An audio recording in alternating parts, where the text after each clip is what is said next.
to actually teach in here yet. I've been everywhere else, I feel like. And then I had like this super tough class of like first 8 weeks. So I was like, Jim, I cannot teach. I am under stress. I'm in school. But today I'm going to ask you, like, I'm going to start with this one simple question. Who are some important people in your life? Like, I say that and you should automatically think, oh, I know, like at least one person. So does anybody want to answer that? Who are some important people in your life? Yeah. Who? Yeah, I hear you. Give you a church answer, the Lord. Okay, did you have one? Oh, your brother. That's so sweet. Okay. Oh, your mom. Me too, me too. Sister. Family. Yeah, just your family in general. Caleb, are you going to say something? Sister. That's sweet. Oh, he's talking about you, Maddie. All right, what's your answer? You guys are twins? That's awesome. That is so cool. Side note, I met triplets last night. Have y'all ever seen triplets in person? It was crazy, okay? I was like, because I didn't know they were triplets yet, and I was like, I keep seeing this kid, I feel like, but he's in a different costume. And finally, I saw them all three together, and I was like, whoa, this is so weird, because they all had the same face. But, for me, I have the same answer as you guys. Like, my family, my close friends, the people I work with, my small group, these are people that mean a lot to me. Like, they stick out to me. I know their name. And, like, it is the worst when someone calls you by the wrong name. Like, that is, like, a pet peeve. Like, get my name right. I already have, like an old person name. Like, I'm like, just call me by my name. But this past Sunday, when I was leaving church with my mom, this lady called her Sarah. I was like, my mom's name is Stephanie. Like, it got me really bad. It's not like, it'd be okay if she didn't know her. And she was like, Sarah? But I was like, this girl, they served together in 252, first of all. And then her son's in her 252 class. I'm like, girl, learn her name. Are you kidding me? But we're leaving. She's like, bye, Sarah. Have a good week. And I'm like, well, that's kind of nice. She told her to have a good week. But then I'm like, you don't know her name. So my mom kind of gives me this look like, don't say anything, like tame the tongue. Like I talked on that last week, so it was so funny how that kind of lined up. But she's like, don't say anything. Like she gave me that look. We can talk with our eyes. And I'm just like, okay, I'm not going to say anything. But side note, my mom is the sweetest person ever. Like she would never say something because she's so nice. Like she wouldn't want to embarrass her for not knowing her name. Like that's how kind she is. But I'm like, heck no, call her by her name. But I say this because even though my mom just kind of like brushed it off and was like, it's fine, it still kind of hurts when someone that you should know, like she sees her once a week, you should know her name. It hurts when someone that you know doesn't know your name, right? That kind of hurts a little bit. But like it's different when the barista at Starbucks doesn't know your name. Like you told them your name to write down the cup, they didn't do it right. It's fine, it's whatever.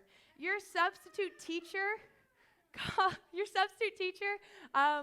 doesn't say your name right. Like, it's fine. Like, they're just probably there for one day. It doesn't matter. But if your best friend, your teacher, your coach, your small group leader, if they call you by the wrong name, that hurts. Like, you're supposed to know me. How can you not know my name? And they're the people that you want to know your name the most because it's supposed to be a personal relationship with them. The reality is we all want somebody to know our name. We want like to know how, sorry, I'm getting my words all mixed up. I'm talking too fast. We all want to feel like someone knows us in a real personal way, right? We don't want to be strangers to just everybody. So many of us spend a lot of time looking for relationships like that, where we want somebody to know our heart and know us like wholly. We want them to like finish our words, like finish our sentence, and then like they know my Starbucks order, they know what I want for Christmas, they know my favorite color. We want somebody who knows us deeply and has that personal relationship with us. But we already have that. Jesus is that person. He knows you and loves you like no other. Jesus knows each and every single one of you by name. Isn't that crazy? But not because he has to, but because he loves you that much that he wants to. Isn't that awesome? He loves you so much. Like, he wants to know your name. Out of all the millions of people, that I just can't ever get over that one. Now, I mean, it's kind of hard to kind of think through this, that, like, I've never spoke to Jesus like face to face. I've never touched Jesus. Like it's really hard to believe somebody that's never been that physically close to me. Like I know them that well, right? Like it's hard to like have. That's where faith comes in. But that's kind of tough when you're like, I've never even like held hands with this person or like talked to them face to face. It's tough.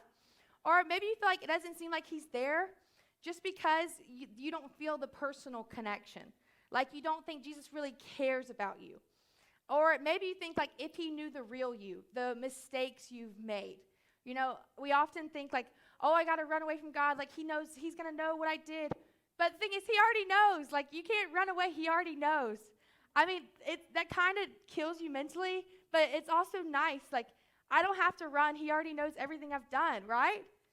But no matter what you think or feel about Jesus, the reality is that he does know your name. And it's not in some way that means you're on his list or that he's got an eye on you. It's in the way that lets you know to him you matter. He knows your name because to him it's personal. So we're going to talk about Zacchaeus. This is the series that Jim was so excited about. All right, so this is what we're starting. And do y'all know what I'm talking about? Zacchaeus. Do you know the song? I hear the song. Thomas knows the song. Yeah. We already knew Thomas can sing and dance, so stop flexing on us, Thomas. But Zacchaeus was a wee little man. We know the song, but his story reflects the idea that to Jesus, it's personal. It's found in the book of Luke, so we're going to be in Luke today. And this was written by one of Jesus' closest followers. Jesus was coming into the town of Jericho with a crowd all around him. And by this time in his ministry, he had become pretty well known. And people had seen Jesus do miracles, heal the sick, teach amazing things, and even saw him raise a man from the dead. So Jesus was a pretty big deal, you know, pretty big deal. We should probably say huge deal. It was a huge deal that he could do all these things. And as Jesus was passing through this crowd, you know, someone caught his eye. Someone caused him to just stop. And this is where we meet Zacchaeus. It says in Luke 19:2, a man was there by the name of Zacchaeus. He was a chief tax collector and was wealthy. All right, tax collectors were not people that were liked. You know, they came in, they were crooks, they took money. This was not your friend. Nobody really liked Zacchaeus. Like, he would not be a popular guy. He would be the one sitting in the corner by himself because nobody would want to talk to him. That's where his position was in society. But on that day, you know, Zacchaeus was a wee little man. He was short. So he got in the tree. So he was up there, and Zacchaeus got a little more closer than he had expected. In Luke 19:5, it says, when Jesus reached the spot, he looked up and said to him, Zacchaeus, come down immediately. I must stay at your house today. Wow. Like, think about this. Out of this huge crowd, Jesus is calling out for one guy. He's like, Zacchaeus. Like, he needs Zacchaeus that bad. He's going to call to him in this huge crowd. And, you know, how crazy, like, that must have been for Zacchaeus to be sitting there and be like, you know how you do, like, you talking to me? Like, you do the turnaround, or you're like, me? Like, that's probably how I feel like Zacchaeus, even though he was in a tree with nobody else, I feel like he still would have been like, wait, are you talking to me? You want to talk to me? Like, just in shock because of who he was. Like, he's not the person that you think the holy Jesus who does miracles would want to speak to Zacchaeus, the tax collector. You know, because he's not this popular guy. And Zacchaeus probably knew that Jesus thought, like, he already knew, like, not the cool guy in the group. He knew that already. But he noticed him by name. In that one moment, Jesus communicated that what he saw in Zacchaeus was different than what the rest of the world thought or saw in him. He communicated that Zacchaeus had value to him and that he was seen, known, and he was valuable to Jesus. No matter what anyone else thought of him, and no matter what he even thought of himself. And what's cool is that this is how Jesus sees us. He's not only knows our name, but he calls it out. He uses it, and he sees us for who we are. We're valuable creations of a loving, personal God. When Jesus calls you by name, he's inviting you into life with him. And when we accept that invitation, our relationship with him becomes real. It becomes personal, and it became personal for Zacchaeus when Jesus knew his name. And the same is true for us, because it's personal when Jesus knows our name. So, like, what does this mean for you? Like, how does this change the way you view yourself or Jesus or even other people? For some of you, it might be taking that one step toward knowing more about Jesus. Zacchaeus climbed a tree to get a glimpse of Jesus. So maybe you need to climb your tree. Like, what does that look like? that was his first step to personally experiencing Jesus. Take a step to get to know more about Jesus in a real personal way.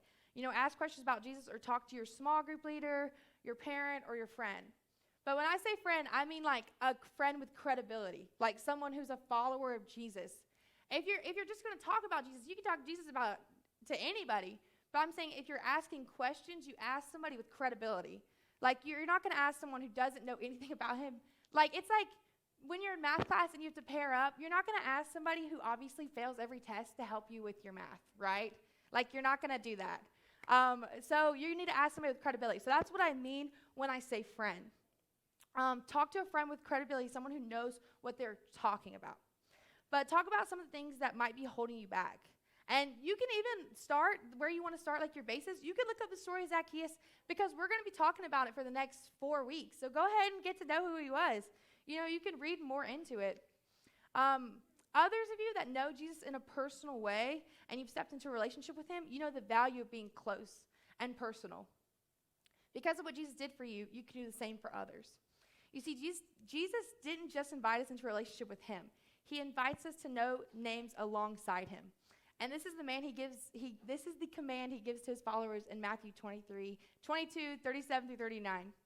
Jesus replied, "Love the Lord your God with all your heart and with all your soul and with all your mind. This is the first and greatest commandment, and the second is like it. Love your neighbor as yourself." In this passage, Jesus told us to first love him and second to love others and to make it personal to the people in our lives. We can do this by first knowing their name.